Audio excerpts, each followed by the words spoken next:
A paz do Senhor, irmãos, essa é a segunda parte do estudo sobre o tema Lobos Devoradores de Ovelha. Nós vimos aí no primeiro vídeo, o pai da mentira, Satanás, João 8, versículo 44, os filhos de Deus, os filhos do diabo, primeira carta de João, capítulo 3, versículo 10, e Mateus 13, versículo 38 e 39, e a grande Babilônia, a mãe das prostituições da terra. Então nós temos aí a mãe da prostituição. A mulher, dentro das escrituras, representa tanto o povo de Deus, que é o povo fiel, a virgem, a noiva virgem pura, como também representa os seguidores, aqueles que abraçam o mundo e as falsas doutrinas, e que vão terminar perdendo aí aquilo que é mais precioso, que é a salvação, por rejeitar o Cristo, e seguir os seus próprios caminhos, fazendo aí a vontade do príncipe deste mundo, ou seja, Satanás. A grande Babilônia, que é a mãe das prostituição, ou seja,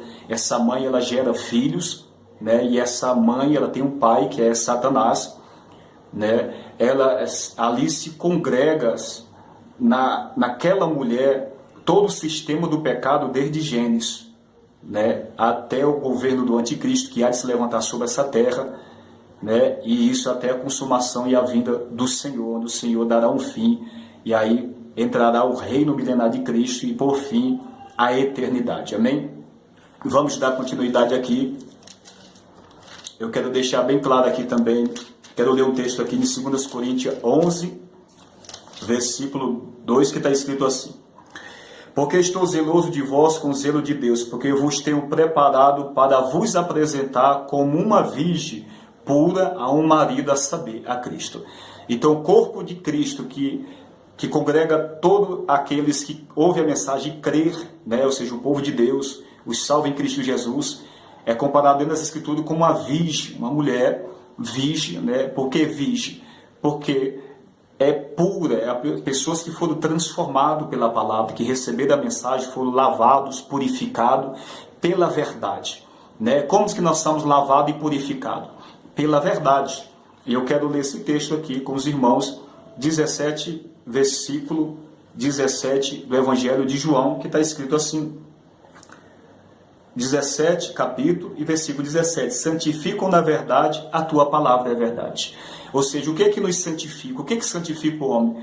A palavra de Deus. Quando nós ouvimos, guardamos e aplicamos a nossa vida, nós vamos sendo transformados pela palavra de Deus, que é Jesus. A palavra é a palavra viva, que vem habitar, fazer morada em nós.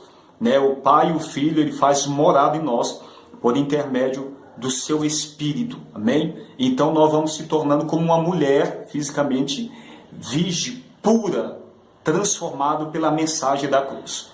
Então existe a mulher prostituta, que são aqueles que se prostitui com o pecado, que faz a vontade do mundo, e a mulher, que é pura, virgem, que está sendo preparada pela mensagem, pela pregação da verdade, para receber o noivo naquele grande dia, e acontecerá as bodas, ou seja, o casamento. Eu quero ler isso aqui em 19, versículo 7, Apocalipse, e o versículo 8 está escrito, capítulo 19, versículo 7 em diante: regozijemo-nos e alegremo-nos e demos-lhe glória, porque vindas são as bodas do Cordeiro, e já a sua esposa se aprontou. Verso 8: e foi-lhe dado que se vestisse de linho fino, puro e resplandecente, porque o linho fino são a justiça dos santos. Quem é os santos aqui? Aqui aconteceu o arrebatamento, a igreja está com Cristo, neste momento vai acontecer as bodas, ou seja, que é a festa de casamento, O Senhor se tornará um com a sua noiva pela eternidade. Então, no momento, aqueles que entregam a vida para Cristo está como noiva, mas temos que perseverar dentro da doutrina até o dia do casamento, ou seja, até o dia que Cristo vier para o arrebatamento da sua igreja. Isso está descrito em 1 Tessalonicenses, capítulo 4, versículo 16 e 17. Porque o mesmo Senhor descerá do céu com alarido e com voz de arcanjo e com a trombeta de Deus. Os que morrerem em Cristo ressuscitarão primeiro. Essa é a primeira ressurreição. Depois nós, os que estamos vivos, que ficamos vivos, seremos arrebatados juntamente com Ele nos ares a encontrar o Senhor nos ares, e assim estaremos sempre com o Senhor. ou seja, os que já morreram serão ressuscitados, e imediatamente, juntamente, serão transformados aqueles que estão vivos pela ocasião da vinda de Cristo, né, na presença do Senhor, sendo fiel, tendo suas vidas entregues ao Senhor, serão transformados e juntamente com os mortos ressuscitados subirão aos ares a encontrar o Senhor. Amém? Nesse grande dia que vai acontecer o casamento. Amém? Então existe a mulher infiel e a mulher fiel, né, espiritualmente falando. Amém? Vamos continuar aqui no capítulo 7. Eu creio que os irmãos entenderam. Capítulo 7 de Mateus. A partir do versículo 13, que está escrito assim: Entrai pela porta estreita, porque larga é a porta e espaçoso o caminho que conduz à perdição, e muitos são os que entram por ela. E porque estreita é a porta e apertado o caminho que leva à vida, e poucos há que a encontrem. Observe. A porta é larga e o caminho é largo. O versículo 13. A porta estreita e o caminho apertado. O texto está dizendo que muitos são os que entram por esse caminho, por esta porta larga e esse caminho largo. O versículo 13. E o versículo 14 está dizendo que é poucos que vão encontrar a porta estreita e o caminho estreito.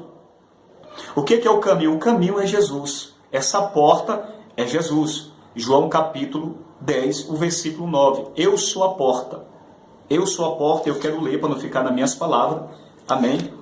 Evangelho de João, capítulo 10, o versículo 9. Quem é essa porta? Nós vamos ver aqui. 10, 9, Evangelho de João, que está escrito assim: Eu sou a porta.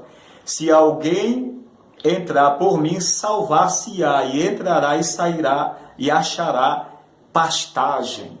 Ou seja, vida abundante, achará pastagem. Eu sou a porta. Se alguém entrar por mim, achará pastagem, vida abundante, né, que nós teremos, né, na eternidade, na vida eterna, no mundo vindouro. Então Jesus, ele é a porta.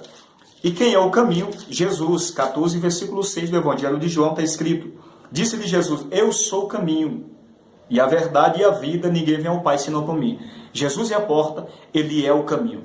Então existe a porta estreita e o caminho apertado, e a porta larga e o caminho largo. E observe que Jesus, ele segue nos ensinando no capítulo 7 de Mateus. Olha o que está escrito no versículo 15. Está escrito assim, no versículo 15: Acautelai-vos, porém, dos falsos profetas, que vêm até vós vestidos como ovelhas, mas interiormente são lobos devoradores. Então, é através dos falsos profetas que ensina a porta larga e o caminho largo, que é o caminho que levará muitos à perdição, como o texto, versículo 13, está dizendo. E muitos são os que entram por esta porta e por este caminho. Porta larga, caminho largo. E poucos vão encontrar a porta estreita, que é Cristo, ou seja, a verdade, a libertação pelo conhecimento da palavra de Cristo. São poucos que vão encontrar este caminho. Porque aqui entra, né, a astúcia de Satanás através de falsos ministros, que ele corrompe as suas mentes.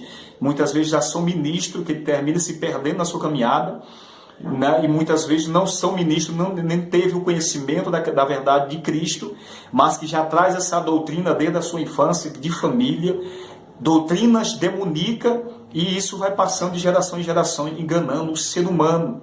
Amém? Então ele fala: acautelai-vos, porém, dos falsos profetas, que vem até vós, ele vem até vós, vestido como ovelhas, mas interiormente são lobos devoradores. Ou seja, dentro do coração está cheio de malícia e de maldade, mas exteriormente parece ser crente, porque leva a palavra de Deus, fala do nome de Jesus Cristo. Então por isso que ele fala: vestido como ovelhas, mas dentro do seu coração está plantada a maldade e a malícia, né? E usa a palavra de Deus para enganar, né, com o propósito de beneficiar a sua própria vida, não se importando com aquelas pessoas que estão ouvindo a sua mensagem, né, de perdição.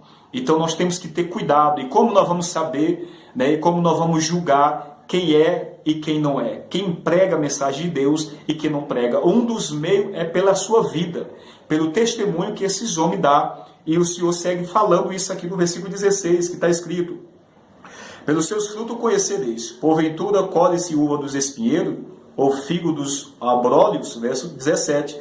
Assim toda árvore boa produz bons frutos, e toda árvore má produz frutos maus. Verso 18. Não pode a árvore boa dar maus frutos, nem a árvore má dar frutos bons. Verso 19. Toda árvore que não dá bom fruto, corta-se e lança no fogo. Verso 20. Portanto, pelos seus frutos o conhecereis. O que é os seus frutos aqui?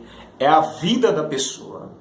A vida da pessoa, a vida diária da pessoa. Não há nada encoberto que não venha se revelar.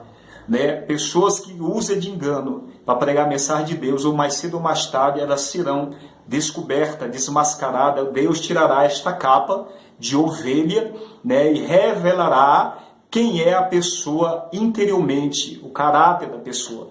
Então, quando o Senhor fala pelos seus frutos conhecerei, está dizendo pelos seus atos, o seu viver. O viver da pessoa é de um mau caráter, viver uma vida mentirosa, de engano. Né? Então, são os frutos dessa pessoa. Vamos entender isso melhor aqui em Atos, capítulo 16, está escrito assim a partir do versículo 1. E chegou a Derbe e Listra, e eis que estava ali um certo discípulo, por nome Timóteo, filho de uma judia, que era crente, mas de pai grego. Verso 2, do qual dava bom testemunho os irmãos que estavam em Listra e Icônio. Paulo quis que este fosse com ele, e tomando-o circuncidou por causa dos judeus que estavam naqueles lugares, porque todos sabiam que o seu pai era um grego. Então observe que o testemunho de Timóteo fez com que Paulo trouxesse ele para o evangelho e ali fizesse dele um ministro. Todos davam bom testemunho de Timóteo naquela cidade, de que ele era um servo fiel. Então os frutos são as nossas obras, as nossas atitudes, o nosso viver, né, mostra o nosso caráter, a partir de dentro do nosso lar e na cidade aonde nós vivemos. Amém?